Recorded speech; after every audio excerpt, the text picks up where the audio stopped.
I want to talk about something, about what fear you have, and this seems maybe like it can be true. It could be true. Are you afraid of jumping into pools?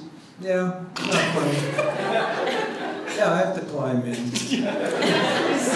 All these years, reporters always say, well, what scares you? I mean, that's all, and I've never had a good answer for it, never. But that's one answer, it's true.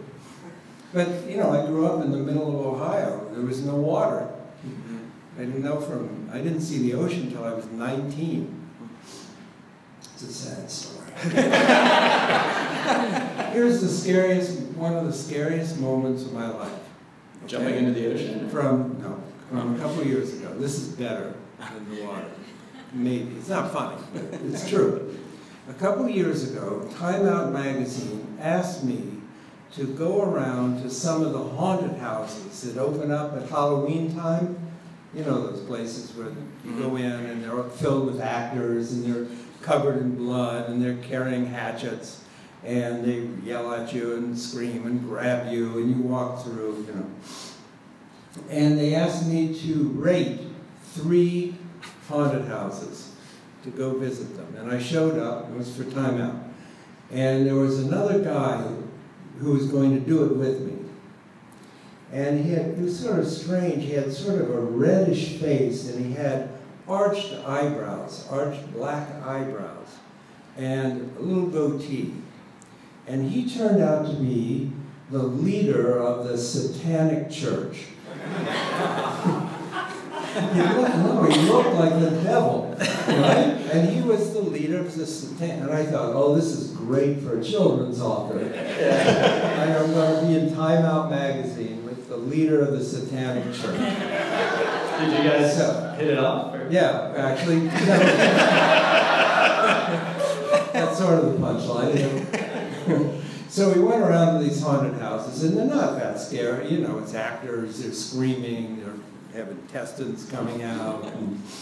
But then there was one room in one of them where you step through this curtain and you're in total blackness. It's just, there's nothing there. It's really like being blind. And you don't know how big the room is. You don't know if there's like steps.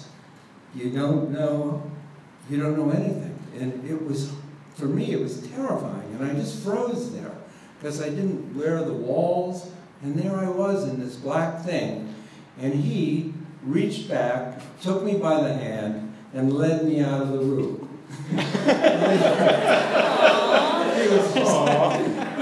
He was such a nice guy. But I hadn't thought about this in years, but that was a really scary moment for me. It's a heartwarming story. Don't judge it by its cover story. Yeah. It's scary being in like complete darkness. Like can't even see your hand in front of you. Yeah, nothing. Yeah. Matt makes us play a game at the apartment called 40s in the Dark, where you just sit in a closet in the dark and drink a 40. This is a game. Terrifying. This is a game. I didn't develop this recently. This is a college stupid thing. You're the one who introduced it to me. Yeah. One of the worst moments of my life. It's all about the sensory deprivation, and maybe you get a little... There's a 40 under everyone's seat. Here we go. This night's going to be terrible.